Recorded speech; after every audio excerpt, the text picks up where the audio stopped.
En janvier 1761, commence en France le plus important procès de toute l'histoire de la Nouvelle-France, celui qu'on appelle aujourd'hui l'Affaire du Canada. Ce procès vise un groupe d'officiers civils et militaires proches du pouvoir, mais surtout proches de l'intendant de la Nouvelle-France, François Bigot. De quoi on l'accuse? Avec un groupe d'associés comportant le munitionnaire canadien Joseph-Michel Cadet, ainsi que des marchands en France et au Canada, on croit que le groupe s'est rendu coupable de conflits d'intérêts et de collusion. Et bon, c'est pas la première fois à l'émission qu'on traite de corruption ou au minimum d'administration malhonnête. Pensez seulement à Frontenac et son entreprise de collusion. Je voulais dire une entreprise de fourrure, pardon, ça m'a échappé. Mais pourtant, à la même époque, l'affaire du Canada choque par son ampleur. Ce n'est pas nouveau de s'enrichir pendant la guerre, mais le système mis en place par Bigot et sa bande rend la situation insoutenable pour la Nouvelle-France. Malgré le fait que les dépenses de la France se multiplient année après année pour aider la colonie, pendant le règne de l'intendant Bigot, le coût de la vie en Nouvelle-France sera multiplié par 8. D'ailleurs, pour beaucoup de gens, Bigot est responsable presque à lui seul de la chute pure et simple de toute la Nouvelle-France. Et pour cela, l'intendant Bigot reste encore jusqu'à aujourd'hui associé à la collusion et aux dérives de la bureaucratie royale. L'affaire du Canada mène à la condamnation expéditive de 55 officiers de la Nouvelle-France, à des amendes et à l'emprisonnement dans la Bastille de Bigot, de Vaudreuil et de beaucoup d'autres. Ultimement, Bigot et 2 de ses associés, dont Cadet, sont condamnés à l'exil. Bigot, pour sa part, doit rembourser à la couronne l'immense somme d'1,5 million de livres. Si l'intendant Bigot est absolument coupable des actes qu'on lui reproche, on sait aujourd'hui qu'il ne représente pas la figure machiavélique qui aurait anéanti à lui seul tout le régime. En fait, à l'arrivée de Bigot, celui qui deviendra le dernier intendant de la Nouvelle-France, on pourrait argumenter que la colonie vit déjà sur du temps emprunté. On entre donc aujourd'hui dans un de ces moments charnières de l'histoire. Après à peine 100 ans, Montréal changera bientôt de métropole au terme de ces 2 guerres qui transformeront le portrait social de la ville. Aujourd'hui, à tous les chemins mènent à Montréal, c'est le début de la fin pour la Nouvelle-France.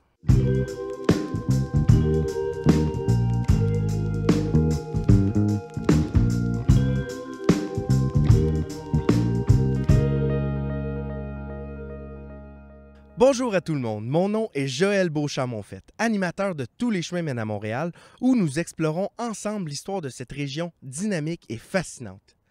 Je me trouve aujourd'hui dans un lieu tout spécial, un lieu historique, le musée des Hospitalières de l'Hôtel-Dieu de Montréal. On a parlé à plusieurs reprises des Sœurs Hospitalières à l'émission, vous vous rappelez?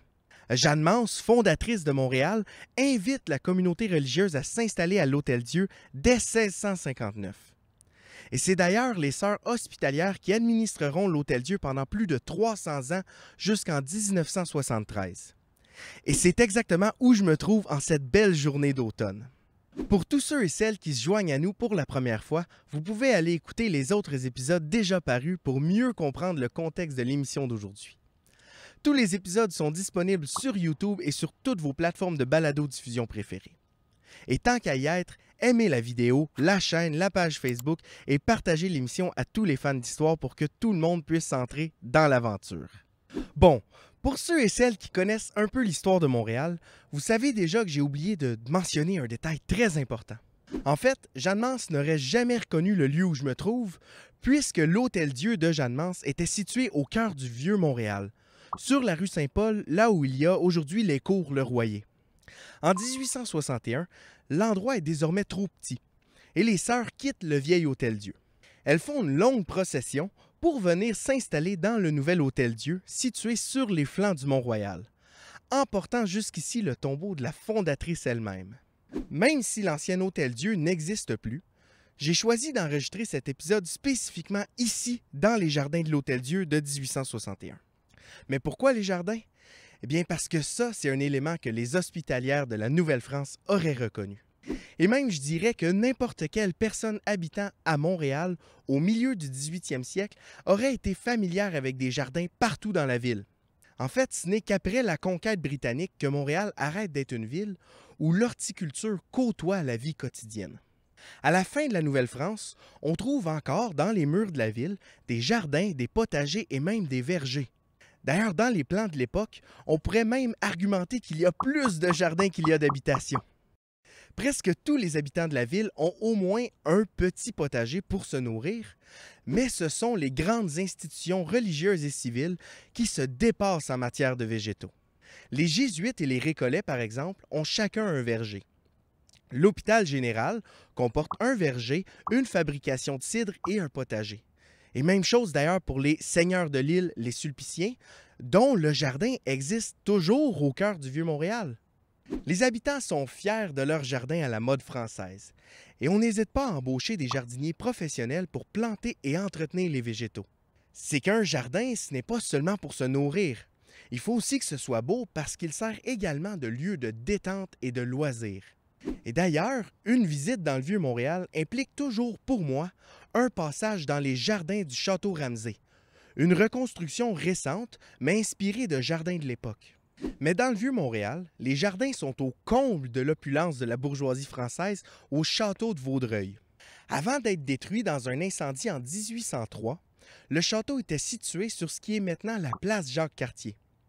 C'est un hôtel particulier et le logis des gouverneurs. Et derrière ce bâtiment majestueux, les jardins de promenade étaient un lieu de bal et de fête dédié à la sociabilité. Mais ce n'est pas tout. Lors de fouilles archéologiques, on a retrouvé des ossements de paons et autres oiseaux nobles qui laissent croire que ces oiseaux rares se promenaient en toute liberté dans les jardins. Moins flamboyantes, les sœurs hospitalières sont cloîtrées, c'est-à-dire qu'elles sont complètement isolées de la population, sauf dans leur hôtel-dieu. Elles ont donc un grand jardin fermé pour nourrir la communauté religieuse, avec d'autres jardins dédiés à la contemplation. Mais ce n'est pas tout. Il y a sur le terrain de l'Hôtel-Dieu un second potager, le Jardin des pauvres, qui nourrit la population de Montréal. Disons que l'idée du jardin communautaire, ce n'est pas d'hier. Mais plus intéressant encore, il y aurait eu un troisième jardin qui servait de pharmacie aux sœurs hospitalières. Depuis l'époque de Jeanne Mance, on y fait pousser des plantes médicinales récoltées et employées par les sœurs hospitalières dans le traitement des malades de l'hôpital. On y cultive des plantes du vieux continent, mais aussi beaucoup d'autres qui sont indigènes et dont la connaissance avait été transmise par les communautés autochtones. Dans ces plantes, on retrouve par exemple le capillaire, le ginseng, le sapin, l'érable, l'ortie et le vinaigrier. Bien des sœurs s'occupent des végétaux dans les jardins, mais elles ne le font pas seules. À l'échelle de l'île, des immigrants fraîchement arrivés de France sont embauchés pour l'été pour entretenir les jardins. Les sœurs hospitalières ne manquent justement pas de terrain à labourer. Au 18e siècle, on appelait l'endroit où je me trouve la terre de la Providence. Cette immense terre appartenait aux sœurs hospitalières et on y récoltait un peu de tout ce qu'on trouvait à Montréal. Mais bon, de tels jardins sont évidemment l'apanage de l'élite de la Nouvelle-France. Et pour le commun des mortels, le jardin est un endroit bien moins flamboyant. À cette époque, la majorité de la population de l'île de Montréal ne vit plus dans la ville elle-même, mais plutôt dans les paroisses de l'île, comme la paroisse de Saint-Laurent, Saint-Michel et Notre-Dame de Liesse, par exemple. Et chaque famille, tant dans les paroisses que dans la ville, a son petit potager. Dans celui-ci, elle fait pousser principalement des fruits et légumes de subsistance. Il y a majoritairement du chou, mais aussi des carottes, betteraves, des navets, avec des pois verts, pois chiches et des fèves. Bon, c'est rien de bien époustouflant parce que la priorité est donnée à ce qui se conservera bien pendant les longs mois d'hiver. Mais la plupart des potagers ont tout de même un ou plusieurs légumes plus rares pour agrémenter la cuisine. On peut par exemple trouver de la laitue, des oignons, des échalotes, de l'ail, des cocombes ou des atacas. Il y a aussi quelques fruits indigènes qu'on maîtrise plus ou moins mais qu'on cultive comme la citrouille, le melon et aussi le bleuet. En 1749, le botaniste suédois Per Kalm s'arrête à Montréal au cours d'une grande visite dans toute l'Amérique du Nord. Son arrivée attire d'ailleurs une foule qui s'amasse devant les portes de la ville. En homme de son temps, il commente les coutumes des Canadiens et Canadiennes d'une façon que j'aimerais mieux ne pas présenter ici si vous me le permettez. Mais évidemment, son premier sujet d'intérêt, ça reste les plantes. Il nous apprend, entre autres, surprise, qu'on ne cultive pas encore la patate à Montréal. La majorité des personnes n'en connaissent pas même l'existence. Et pour les autres, on la trouve simplement sans goût. Père Calme complimente par contre les prunes et les pommes, les melons et le sucre d'érable de la région. Ce qui le surprend le plus est par contre la récolte du ginseng sauvage. Le ginseng est tellement populaire qu'il est presque poussé à l'extinction dès le milieu du 18e siècle. Vous aurez remarqué que les plantes cultivées sont majoritairement des plantes européennes.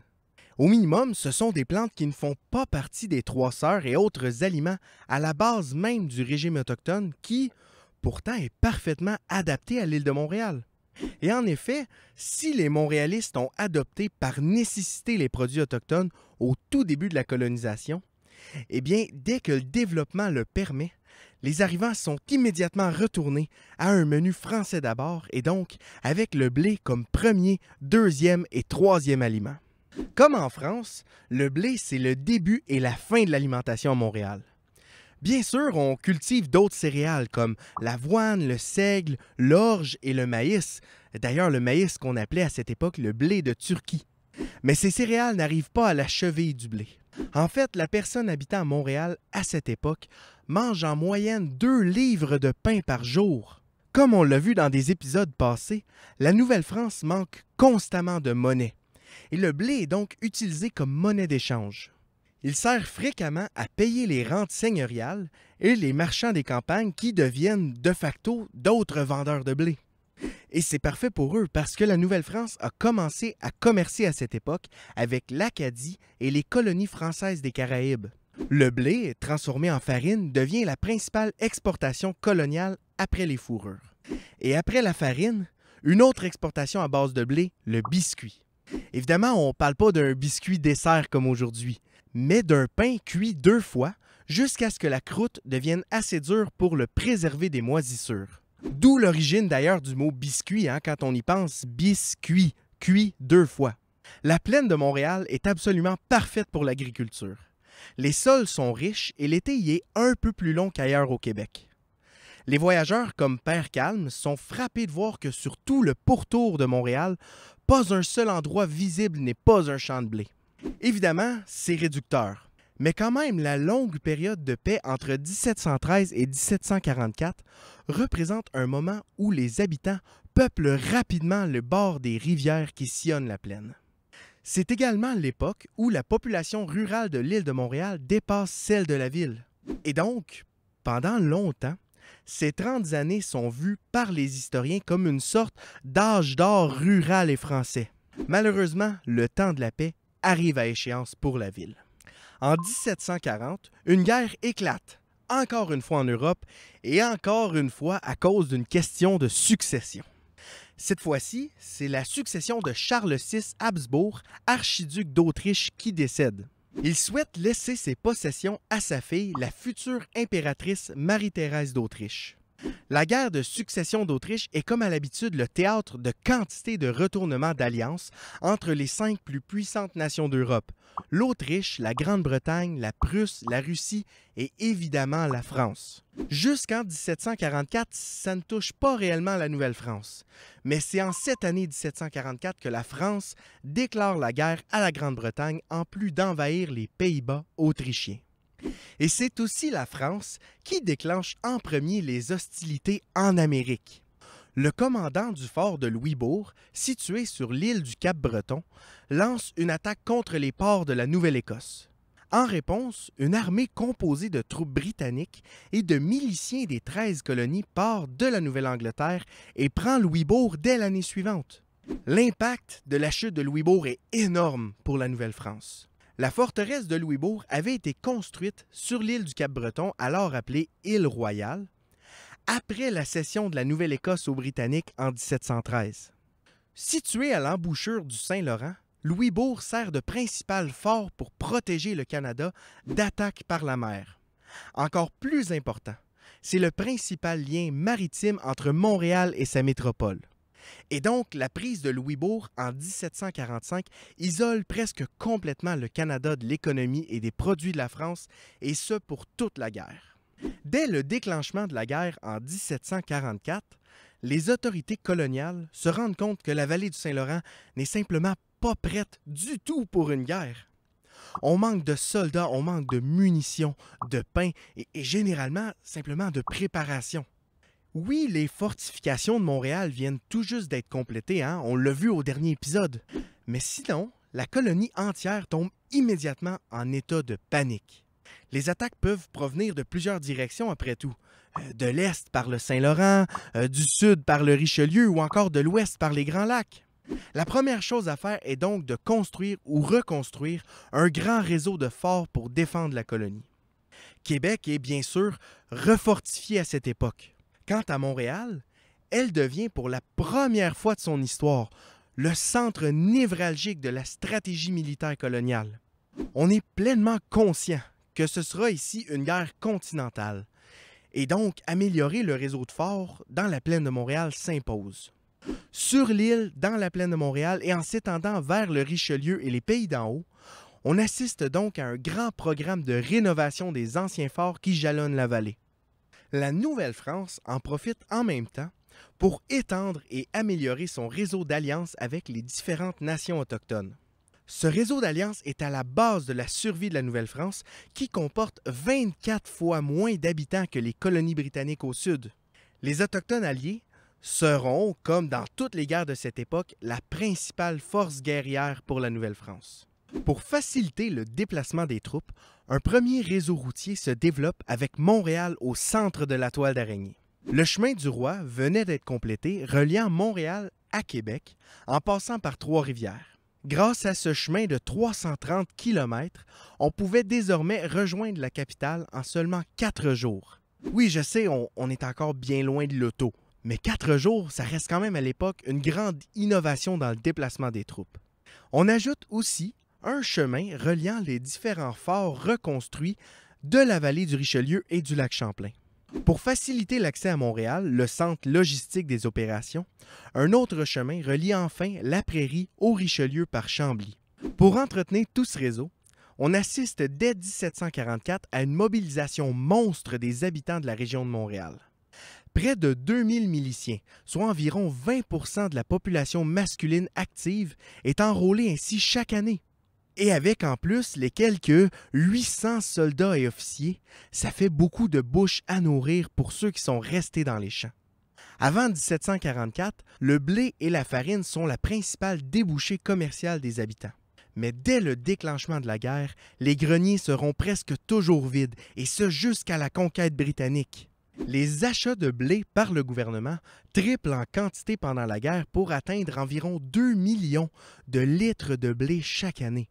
Le magasin du roi de Montréal, le plus important de la colonie, est en manque chronique de ressources, de soldats, d'armes et de blé.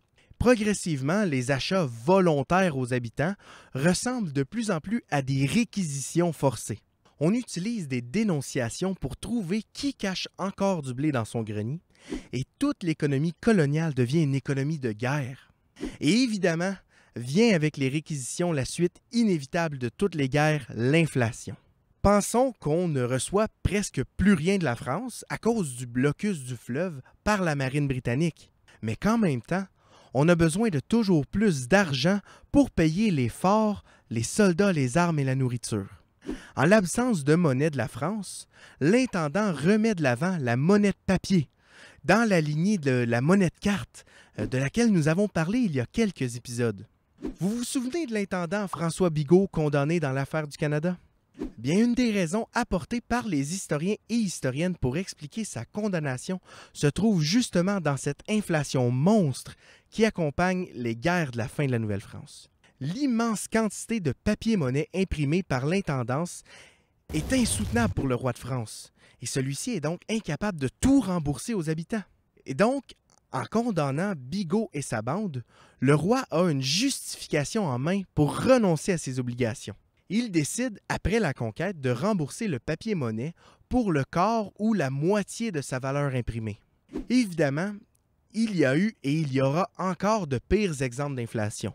Mais c'est toujours le peuple affamé qui se retrouve le plus touché par la crise. D'ailleurs, à Montréal, des rumeurs se répandent rapidement alors que la ville est au bord de la famine.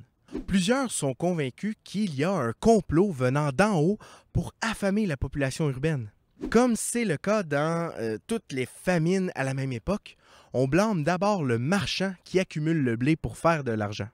Des pétitions sont envoyées à l'intendant, mais en même temps, on le croit négligent ou même corrompu. Et il n'y aura pas à Montréal de grande révolte dramatique de la population. Car après tout, ce serait une idée un peu ridicule tant qu'il y a une énorme quantité de soldats dans la ville. Et des soldats, il y en a. Pour la seule année 1746, au moins 82 expéditions de guerre sont formées à Montréal pour aller faire des attaques isolées en territoire ennemi. Ces parties de guerre de 10 à 30 hommes sont toujours formées de la même façon. Il y a principalement des Autochtones dans les rangs, des domiciliés qui habitent la vallée du Saint-Laurent depuis plusieurs générations, comme ceux par exemple de Ganawake et Kanesatake, accompagnés d'Autochtones alliés provenant de plus loin et qui viennent honorer leur vieille alliance militaire comme des Miamis, des Abénakis ou des Mi'kmaq. À ce groupe se joignent généralement quelques soldats, miliciens et volontaires canadiens et français. Le but de ces expéditions qui partent de Montréal est de pratiquer ce qu'on appelait à l'époque la petite guerre, mais qu'on appellerait aujourd'hui des raids ou de la guérilla.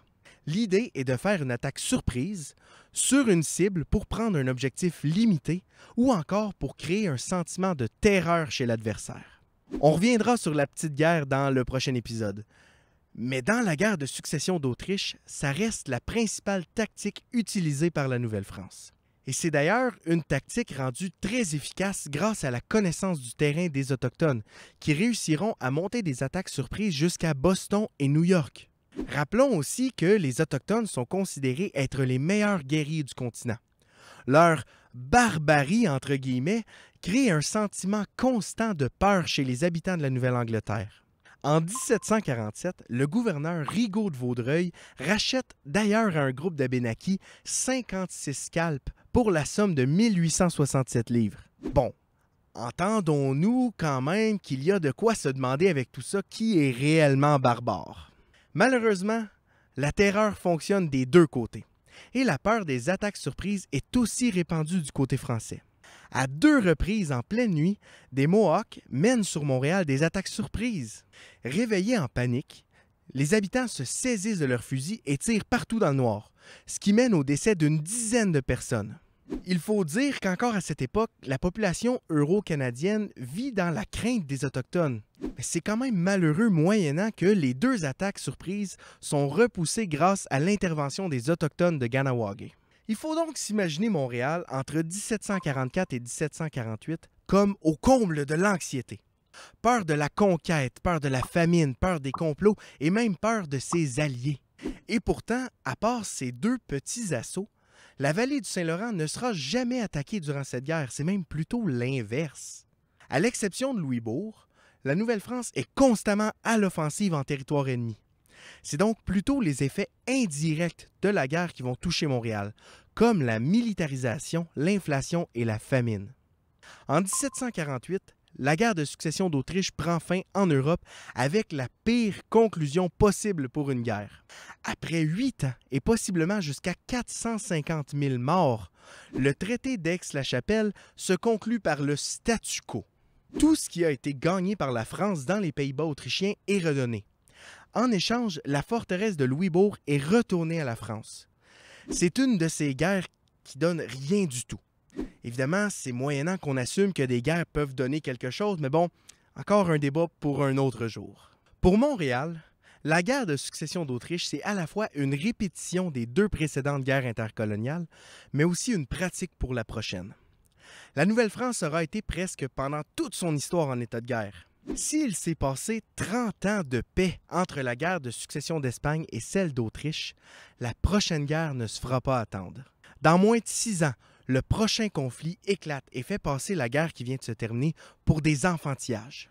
J'aimerais en terminant remercier le Musée des Hospitalières de l'Hôtel-Dieu de Montréal, la Ville de Montréal et la Cité des Hospitalières pour nous avoir invités à tourner cet épisode sur un lieu historique. C'est toujours pour moi un plaisir de vivre l'histoire en visitant des lieux patrimoniaux signifiants à Montréal.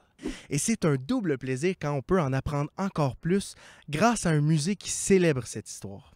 En plus de la visite au musée, le site comporte le tombeau de Jeanne Mance, Sœur Marie Morin et plusieurs autres figures à connaître de l'histoire montréalaise. Mais mon coup de cœur reste par contre un escalier à l'histoire absolument incroyable. Cet escalier a été construit il y a 400 ans en France et a été acheminé ici depuis son lieu d'origine, l'Hôtel-Dieu de la Flèche. Est-ce que vous comprenez ce que ça signifie? Les marches de cet escalier ont probablement été foulées par Jeanne Mance elle-même, et ce, avant même la fondation de Ville-Marie. Au prochain épisode de Tous les chemins mènent à Montréal, une brève période de paix laisse place au retour et à l'intensification de la guerre, la dernière guerre de la Nouvelle-France. La guerre de 7 ans sera le premier conflit à l'échelle planétaire, la première guerre mondiale. On sait aujourd'hui que la France sortira grande perdante de la guerre. Elle doit alors céder le Canada à la Grande-Bretagne. Pour Montréal, ce sera un tout nouveau pan de son histoire qui va s'ouvrir. Elle connaîtra l'arrivée de nouvelles populations migratoires, un nouveau rôle économique et une toute nouvelle culture. Mais avant d'en arriver là, la plaine de Montréal devra à nouveau vivre l'enfer, redoublé de la militarisation, de l'inflation et de la famine. Et tout ça à cause d'un jeune officier militaire inconnu qui fait son entrée sur la scène de l'histoire, un certain George Washington. N'oubliez pas que Tous les chemins mènent à Montréal fonctionne d'abord et avant tout grâce à vous toutes et à vous tous. S'il vous plaît, allez aimer la vidéo et notre page YouTube. Je vous encourage aussi à aller aimer la page Facebook de l'émission et celle du Musée des Hospitalières de l'Hôtel-Dieu de Montréal en lien en bas dans la description. Pour ceux et celles qui se joignent à nous pour la première fois, vous pouvez aller écouter tous nos épisodes passés en vidéo ou en balado. Chaque partage compte pour faire connaître l'histoire fascinante qui est celle de Montréal. Mon nom est Joël Beauchamp-Monfette et on se revoit au prochain épisode de Tous les chemins mènent à Montréal. Allez, à bientôt!